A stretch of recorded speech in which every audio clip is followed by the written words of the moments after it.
So, Democratic former Chicago Mayor Rahm Emanuel calling out his party as he appears to be considering a 2028 presidential run. The Wall Street Journal saying, quote, he calls the party brand toxic and weak and woke. A nod to culture war issues he thinks Democrats have become too often fixated on that President Trump has successfully used against them. Democratic California Congressman Khanna joins us now. So, Congressman, thanks so much for joining the program. One thing I always appreciate about you is you're willing to talk to the other side. But is Rahm Emanuel right here? Has your party become too woke, too non-masculine, and not talking with people about the things that matter?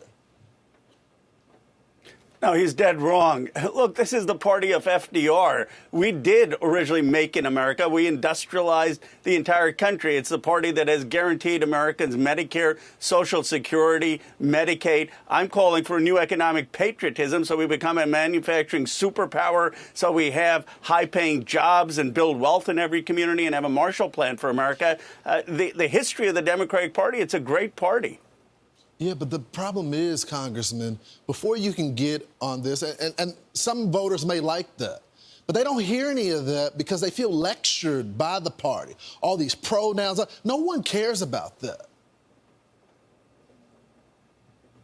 Well, look, I'm totally opposed to canceling people for saying the wrong word or telling a joke. I've been one of the biggest defenders of free speech. But when you go to places like Lorain, Ohio, or Johnstown, Pennsylvania, what they're talking about is how are we going to get good-paying jobs? How are we going to get a new factory? How are we going to get our kids new economic opportunity? And the Democrats have a plan. What it will take is investment there. What it is going to take is helping finance new factories, buying things from people who make things in America. There's a group in the House, they're called Economic Patriots. It's with Chris Deluzio in Western Pennsylvania. That's what most Democrats are talking about. And I believe that a new economic patriotism can win back people across this country. Yeah, but Congressman, no one's listening to that. You guys in the Democrat House have the lowest approval rating ever. So I hear these plans and proposals. You guys are always great about that, releasing documents, doing analysis and all that.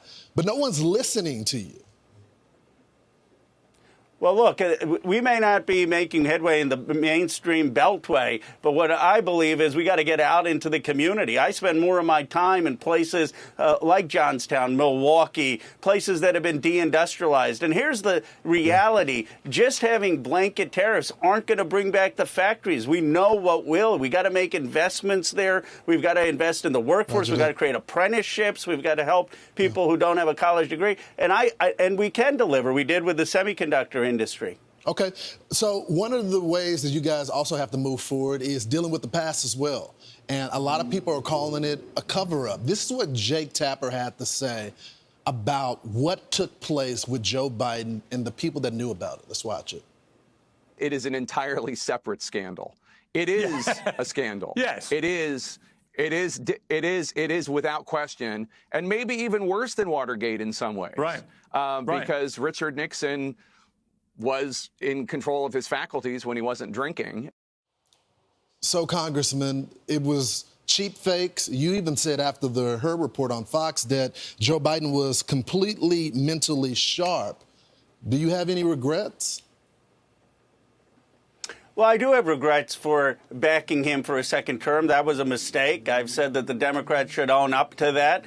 We should have pushed back against a lot of what we were hearing from the White House. I met him a few times. In those instances, he was fine. But the reality is he shouldn't have run. And I think the Democrats would be better just owning up and saying that was a mistake. The American people are fair, but we do have to take accountability. Yeah, but Congressman, I think it's more than a mistake.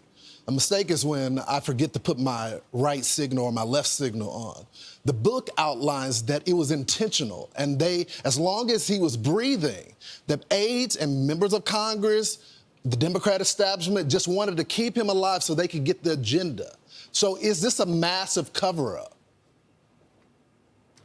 Well, certainly not that I know of. I mean, I met him a few times in the year. He was perfectly fine. But I do think what the mistake was that we should have pushed back more against the old guard and insisted on new voices. And now you're seeing that in the Democratic Party. You're seeing a lot of new voices there. You're seeing a demand for the old guard to step aside. And you're seeing a focus on the economy, of a real vision of how we're going to raise wages, get new jobs. You know, I represent a district of $14 trillion in Silicon Valley. I want to see wealth generation in the modern economy across this country. And that's really the focus, and that's going to be a new generation. All right, Congressman, we appreciate you coming on this morning. Thank you. I'm Steve Doocy. I'm Brian Kilmeade. And I'm Ainsley Earhart. And click here to subscribe to the Fox News YouTube page to catch our hottest interviews and most compelling analysis.